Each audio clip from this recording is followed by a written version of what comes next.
Hello and welcome back to my channel. I am Savi Sadana और आज हम करने वाले हैं हमारी Q&A सीरीज। बेटा Q&A सीरीज होगी हमारी क्वेश्चन एंड आंसर सीरीज। हम CBSE के TS गरेवाल के सभी क्वेश्चंस 2023-24 वाले इन वीडियोस में कवर करने वाले हैं। ठीक है, आई होप इट हेल्प्स। मैंने देखा एक्चुअली स्टूडेंट्स को प्रॉब्लम आती है, स्टूडेंट्स बोलते हैं कि मैम इसको सोल्यूशन तो हमें पता है लेकिन वो सोल्यूशन कैसे आया, ये पॉइंट क्या है, ये पॉइंट क्या है, उनको डिफरेंटली ऐसे पॉइंट समझ में नहीं आता क्योंकि सोल्यूशन सीधा सीधा दिया होता है लेकिन डिटेल में वो सोल्यूशन वो कैसे निकला वो पता नहीं होता है। तो इसलिए हम ये वीडियोस लेकर आए हैं। तो बेटा ये वीडियोस हैं CBSE की TS गरेवाल की 2023 एडिशन की। ठीक है जी, तो ये सोल्यूशंस हम करने वाले हैं। आज हम करेंगे कुछ सोल्यूशंस, लेट्स सी। ठीक है, चलिए शुरू करते हैं। तो क्वेश्चन नंबर 1 क्या बोलता है, in the absence of partnership deed state the provisions of the Partnership Act 1932 relating to। अब इन सभी चीजों के रिलेटेड वो कहते प्रोविजंस बताओ।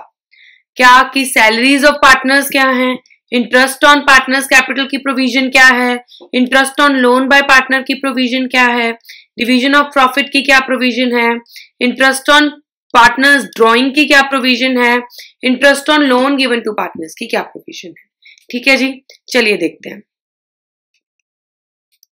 हाँ जी, सबसे पहले बेटा मैंने आपको बताया था जब पार्टनरशिप डीड एब्सेंट होती है, आप डिटेल में टॉपिक को करना है तो बेटा आप हमारी फुल फ्लेजेड वीडियोस को रेफर कर सकते हो। अगर आपको टॉपिक सिंपली ब्रीफ में फटाफट कोई टॉपिक समझना है तो आप हमारी TMVs 10 मिनट वीडियोस जो हैं टॉपिक्स वाली उनको रेफर कर सकते हो। अगर आपको कोई ना कोई सोल्यूशन चाहिए तो आप यहाँ पे आके देख सकते हो।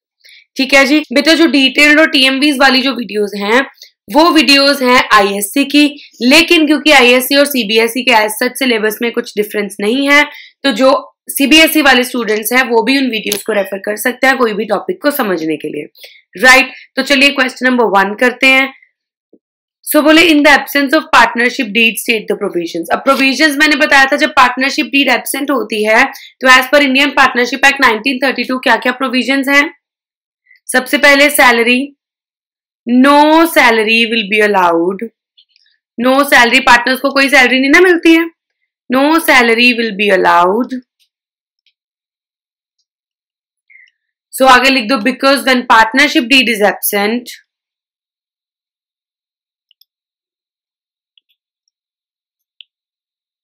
when partnership deed is absent, no salary is given to partners। ठीक, then B, interest on partners capital, इसका भी not allowed, interest on partners capital नहीं अलाउ होगा। Interest on loan by partner, partner से फर्म को loan मिला, बेटा अगर फर्म ने लोन लिया है तो वो 6% पर एनम का इंटरेस्ट भरेगी। So allowed at the rate of 6% per annum. D, interest on partners drawing, partners के ड्रॉइंग पे कितना इंटरेस्ट, नॉट चार्ज्ड। पार्टनर से कोई भी इंटरेस्ट चार्ज नहीं किया जाता है if partnership deed is absent. Sorry, D वाला है division of profit, sorry D वाले में डिवीजन ऑफ प्रॉफिट है बेटा। तो डी पॉइंट क्या, division of profit, profit will be divided equally, profit will be divided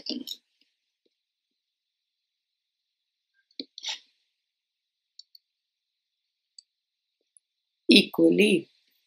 then E, interest on partners drawings not charged, बेटा charge करते हैं ना इंटरेस्ट ऑन ड्रॉइंग्स। तो interest on loan given to partner, अगर partner को loan दिया तो उस पे 6% नहीं है, देन नॉट चार्ज्ड। अगर पार्टनर को लोन दिया तो उससे इंटरेस्ट चार्ज किया नहीं जाता है। ठीक है, बस इतना सा था बेटा पहला सवाल। आई होप दिस इज क्लियर। इसका स्क्रीनशॉट ले सकते हो, आप इसको नोट डाउन कर सकते हो, वॉट एवर सूट्स यू। ठीक है जी, चलिए क्वेश्चन नंबर 2 पे चलते हैं।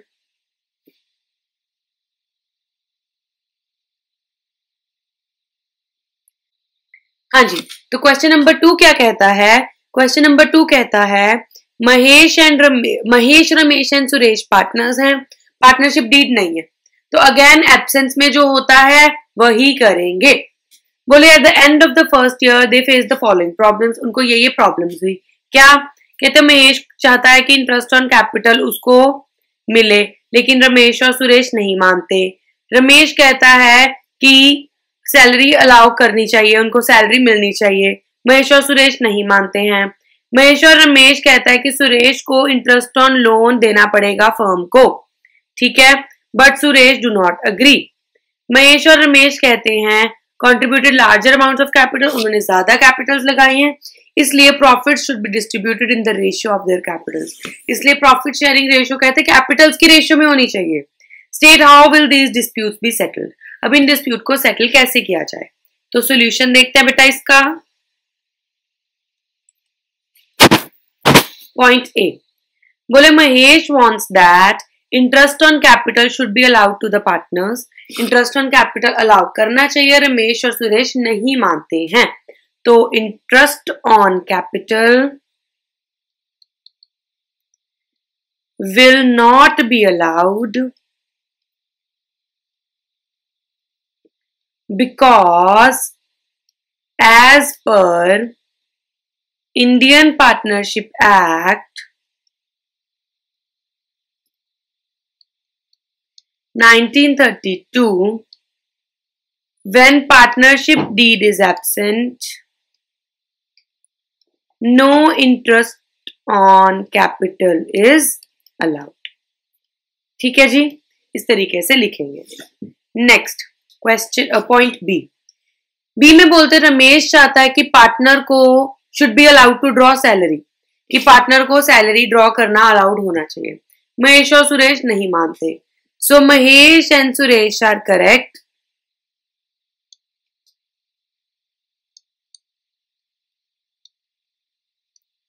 बिकॉज, क्यों करेक्ट है, क्योंकि जब पार्टनरशिप डीड एब्सेंट है तो सैलरी नहीं ड्रॉ की जाती।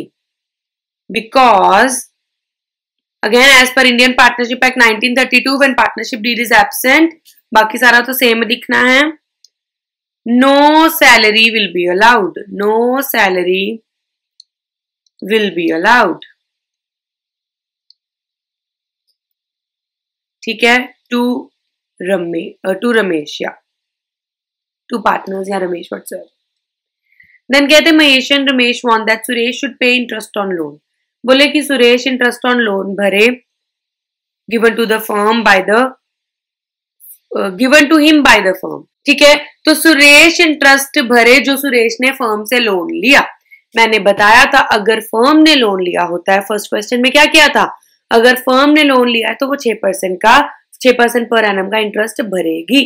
अगर पार्टनर ने लोन लिया तो ऐसी कोई प्रोविजन नहीं है एब्सेंस में, अगर पार्टनर ने लोन लिया है तो वो कोई इंटरेस्ट नहीं भरेगा। So no interest on loan will be charged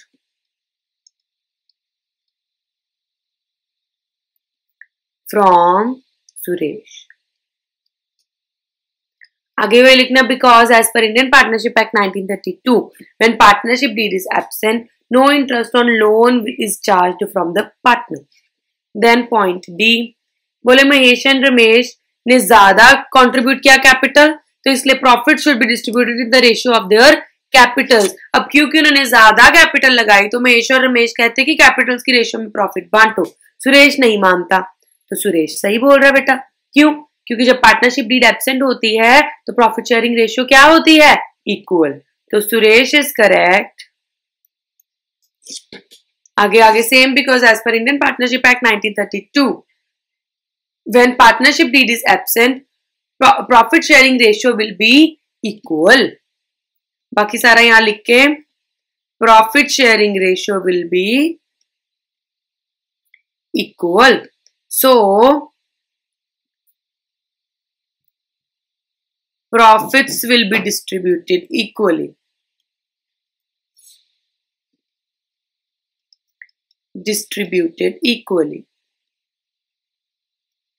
ठीक है जी, चारों पॉइंट्स क्लियर हैं, राइट। फर्स्ट क्वेश्चन पे ही बेस्ड है, क्योंकि जब एब्सेंस में जो प्रोविजंस होती हैं वो प्रोविजंस फॉलो करके हमने लिख देना, सब में ये लाइन लिख देना, because as per Indian partnership act 1932 no salary will be allowed, as per Indian partnership act 1932 no interest on loan will be allowed. So इसमें Suresh is correct because as per Indian Partnership Act 1932, profit sharing ratio will be equal, so profits will be distributed equally among the partners. ठीक है जी, again screenshot ले लो या write down कर लो, up to you. Let's move to question number 3.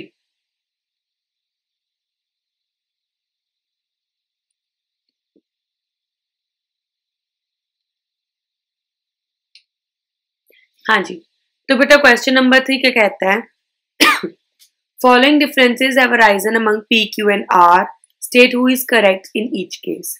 तीनों partners में कुछ differences आए, कुछ भेदभाव आए, बोलते हैं बताओ कि कौन करेक्ट है हर केस में. So first case is P used 50,000 belonging to the firm. P ने 50,000 जो फर्म का था वो यूज किया. Q and R want the amount to be given to the firm. Q and R कहते वो अमाउंट फर्म को दो. ठीक है, उस पे 5,000 का प्रॉफिट भी अर्न किया है. तो बेटा जी पार्टनरशिप एक्ट बोलता है कि अगर पार्टनर ने कुछ पैसे जो फर्म के थे वो निकाल ले और वो तो वापस करने ही है, जो उस पे प्रॉफिट अर्न हुआ वो भी वापस करेगा. राइट. सो अब इसमें क्या करेक्ट कौन है? Q and R. पूछा क्या उन्होंने? State who is correct in each case. So Q and R are correct because if P used 50,000 belonging to the firm and earned a profit of 5,000, then amount and profit both will be returned to the firm. Both will be given to the firm. So 55,000 will be given by P. ठीक है जी. B में बोलता Q ने 10,000 use किया पर उस पर loss हो गया, तो वो क्या बोलते हैं? बोलते हैं प्रॉफिट होगा तो हम लेंगे, अगर लॉस हुआ तो तुम खुद भरोगे, तुम्हारा नुकसान है वो. ठीक है, इट्स अनफेयर, फिर तो लॉस भी भरना चाहिए. राइट. बट ऐसा नहीं है. ठीक है, अगर पार्टनर ने पैसे लिए हैं, उस पर कुछ प्रॉफिट हुआ है तो वो विद प्रॉफिट पैसा वापस करेगा. लेकिन पार्टनर ने अगर पैसे निकाले और उस पर लॉस हुआ तो फर्म लॉस नहीं भरेगा, उसके लिए फर्म लायबल नहीं है. तो बस जितना प्रिंसिपल अमाउंट था वो वापस कर देगा पार्टनर. सो बोलते he wants the firm to bear the loss. Q चाहता है कि फर्म लॉस बियर करे. Firm will not bear the loss.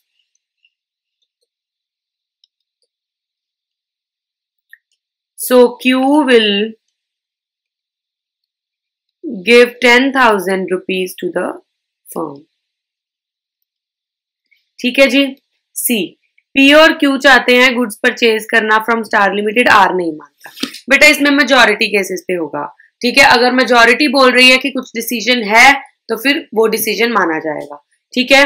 So goods will be purchased from Star limited because in any decision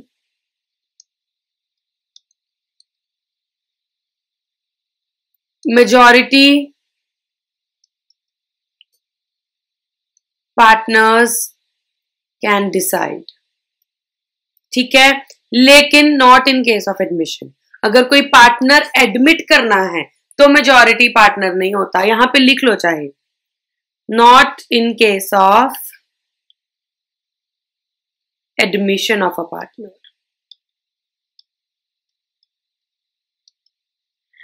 अब D point में बोलते Q and are कहते हैं कि डब्ल्यू को एडमिट करना है, पी नहीं मानता.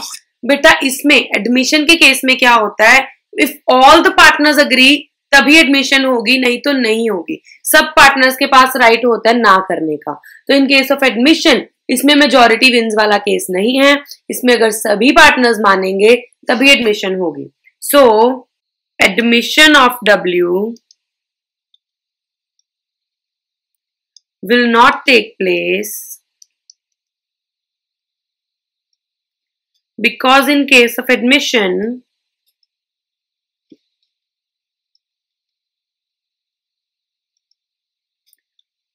all the partners must agree.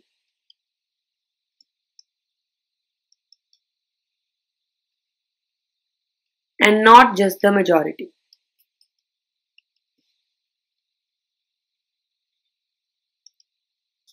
ठीक है जी. Then last E point. कहते R had given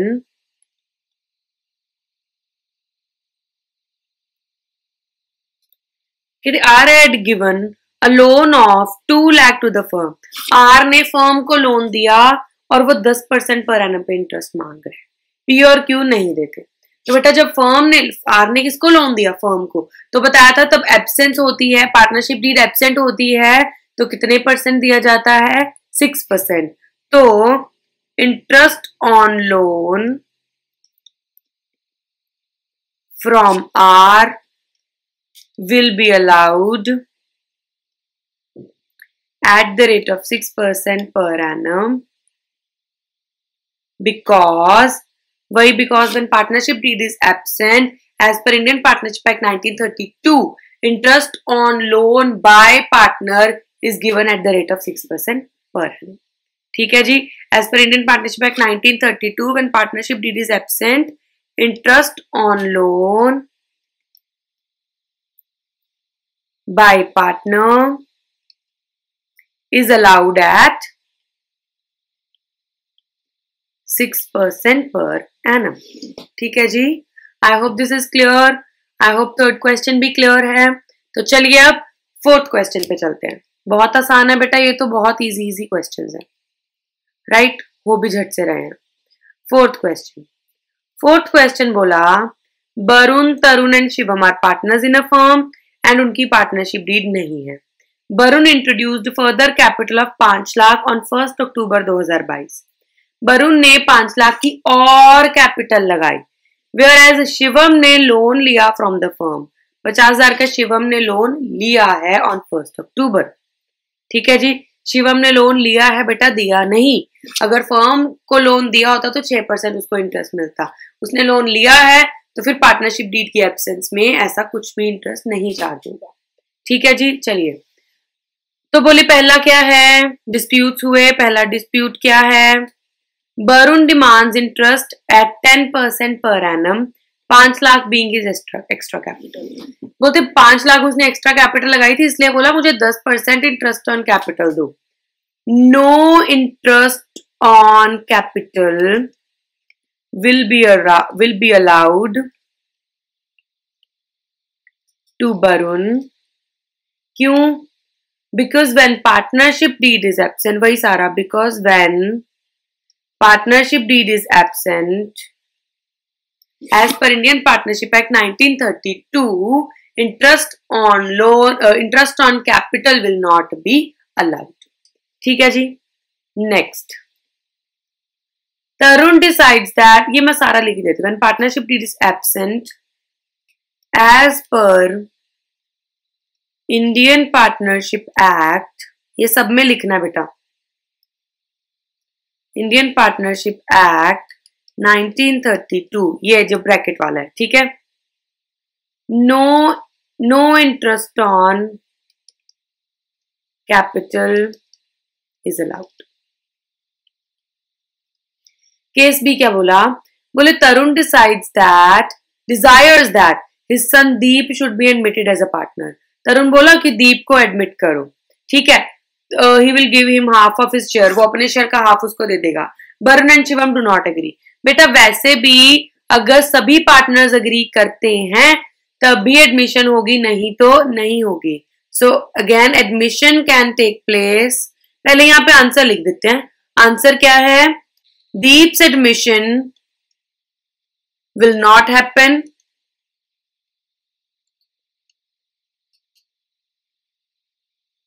because in case of a partner's admission,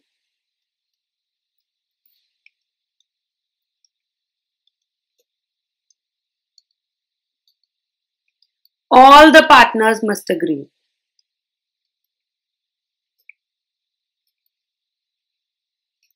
ठीक है जी। देन केस सी में बोलते हैं Varun Tarun are of the view that Shivam should be charge interest on loan from the firm at a lending rate of banks which is 12%।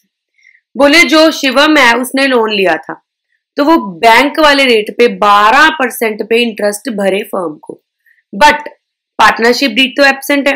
जब partnership deed absent होती है और firm ने लोन लिया होता है तो फर्म 6% का इंटरेस्ट देती है, लेकिन जब पार्टनरशिप डीड एब्सेंट होती है और फर्म ने पार्टनर को लोन दिया होता है, फर्म ने अगर पार्टनर को लोन दिया होता है तो एब्सेंस में कोई भी इंटरेस्ट चार्ज नहीं होता। So no interest on loan will be charged from Shivam. आगे ब्रैकेट वाला सारा because when partnership deed is absent as per Indian partnership act 1932 no interest on loan is loan to partner, अगर partner को loan दिया is charged. D point बोलता है Tarun has withdrawn 50,000 from the firm for his personal use. उसने अपनी personal use के लिए 50,000 withdraw किए। वरुण और शिवम बोलता है कि तरुण को 10% का इंटरेस्ट चार्ज करना है। बेटा जब पार्टनरशिप डीड एब्सेंट होती है तो नो इंटरेस्ट ऑन ड्रॉइंग, कोई भी इंटरेस्ट ऑन ड्रॉइंग चार्ज नहीं होता। So no interest on drawing will be charged from Tarun। आगे वही ब्रैकेट वाला because when partnership deed is absent as per Indian Partnership Act 1932 no interest on drawings is charged।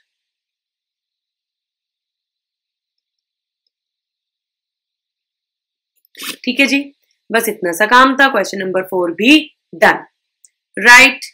चलिए अब चलते हैं question number 5 पर। क्वेश्चन नंबर 5 कहता है हर्षद और धीमन पार्टनर्स हैं 1 अप्रैल से, कोई पार्टनरशिप अग्रीमेंट नहीं है, मतलब पार्टनरशिप डीड नहीं है, तो एब्सेंस में क्या प्रोविजंस है वो फॉलो करेंगे। No interest on capital, no salary, no commission, no interest on drawings, profit sharing ratio equal, interest on loan 6% per annum. बोले उन्होंने 4 लाख और 1 लाख की कैपिटल्स लगाई। इन एडिशन हर्षद ने फर्म को लोन दिया 1 लाख का 1 अक्टूबर को, लेकिन वो बिजनेस में पार्टिसिपेट नहीं कर पा रहा था 1 अगस्त से 30 सितंबर तक।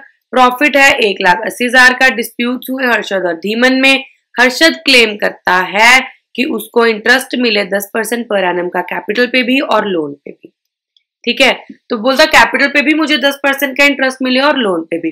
तो बेटा इंटरेस्ट ऑन कैपिटल तो नहीं मिलता तो वो तो नहीं देंगे, लेकिन जो इंटरेस्ट ऑन लोन है हर्षद ने फर्म को लोन दिया, अगर हर्षद ने लिया होता तो उससे हम इंटरेस्ट चार्ज नहीं करते, लेकिन फर्म ने लोन लिया है। जब फर्म ने लोन लिया होता है तो कितने परसेंट इंटरेस्ट ऑन लोन देता है फर्म? 6% per annum.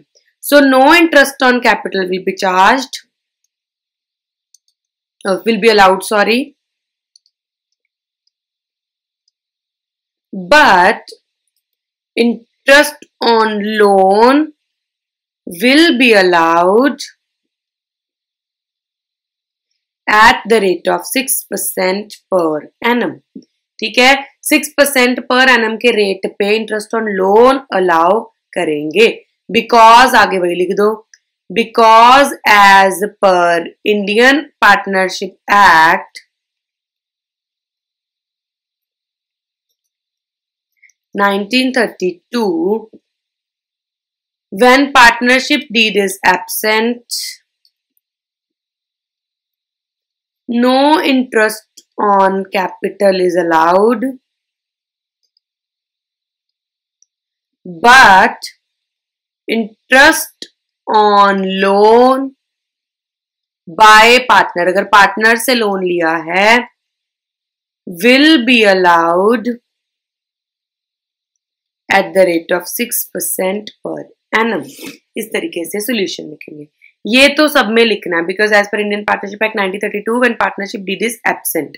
ये ब्रैकेट वाला अगेन मैं आपको हर क्वेश्चन में ब्रैकेट डाल दूंगी, आप समझ जाना उसमें ये लिखना है आपने। ठीक है जी, चलिए अब चलते हैं सेकंड पार्ट पे। सेकंड पार्ट क्या बोलता है?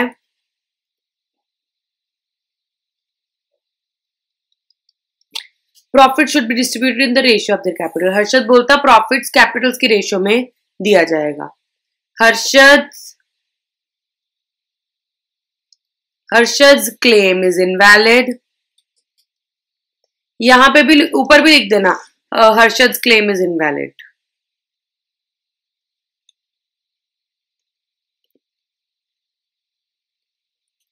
ठीक है, हर्षद's claim is invalid because profit sharing ratio will be, यहाँ ऐसे लिख दो because profits will be distributed equally. Because profits will be distributed equally. So Harshad's claim is invalid. Profits will be distributed equally.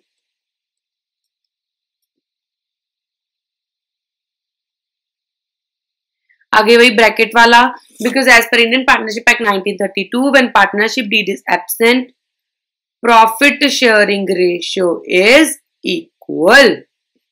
Then point third तो नहीं है, धीमन के claim है. First claim,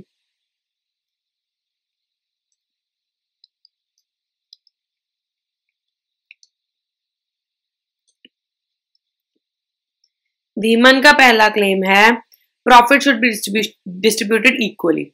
धीमन्स claim is valid.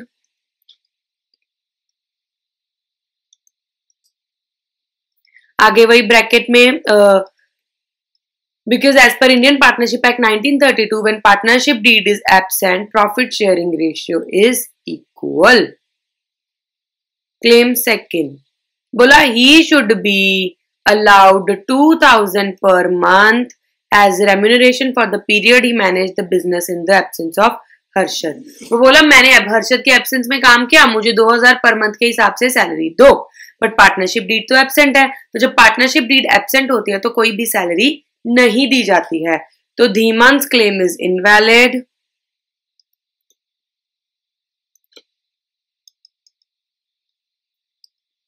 Invalid आगे bracket वाली चीज, because as per Indian partnership act 1932, when partnership deed is absent, no salary is allowed. ठीक है जी. Claim number 3. क्लेम नंबर 3 बोला interest on capital and loan should be allowed at 6% per annum. Interest on capital और loan 6% per annum.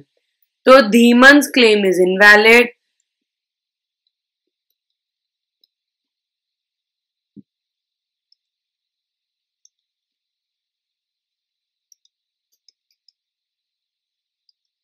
In case of interest on capital,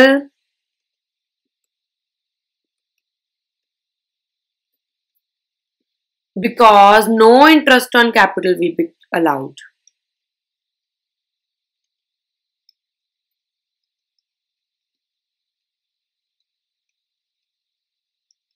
But his claim is valid. But his claim is valid in case of interest on loan,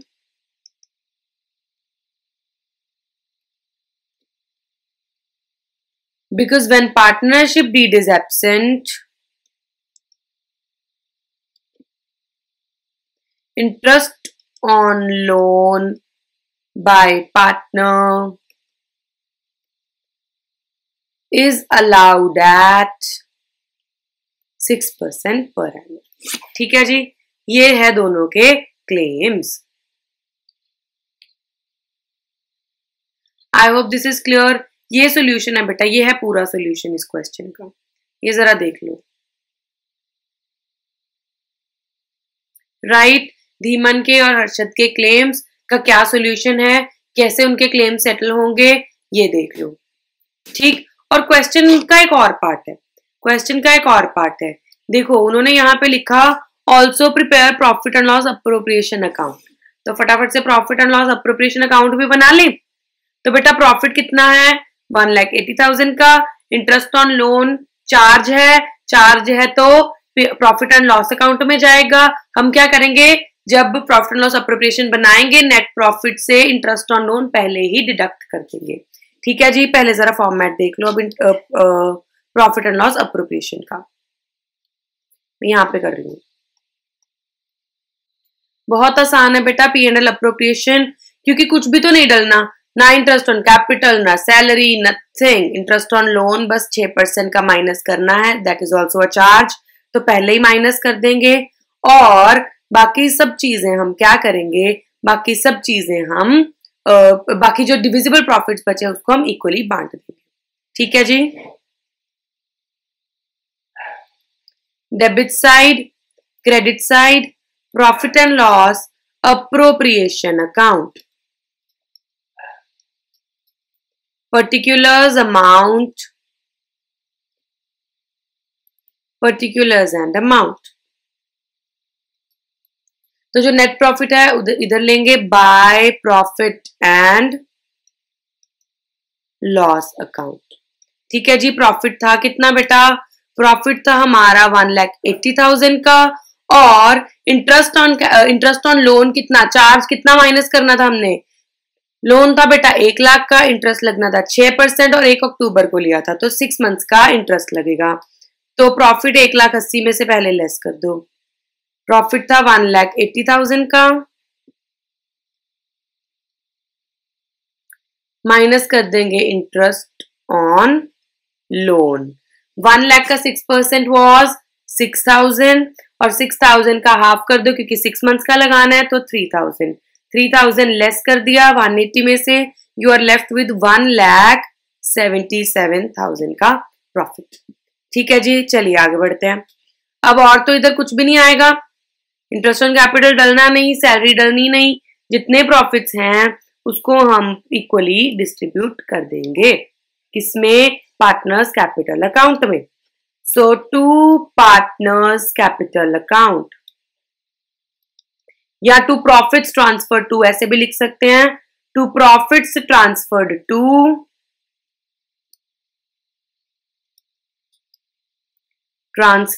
to A's capital account, B's capital account.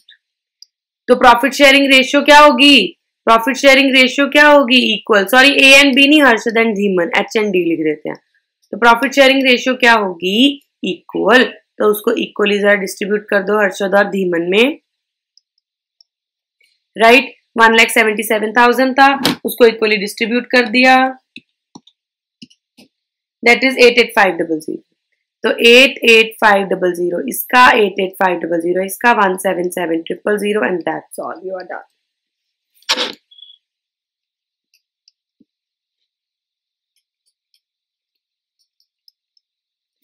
तो I hope this is clear. ठीक है जी। 1st to 5th question हमने इसमें किए, next question हम next video में करेंगे। आज के लिए इतना ही, थैंक यू, बाय बाय।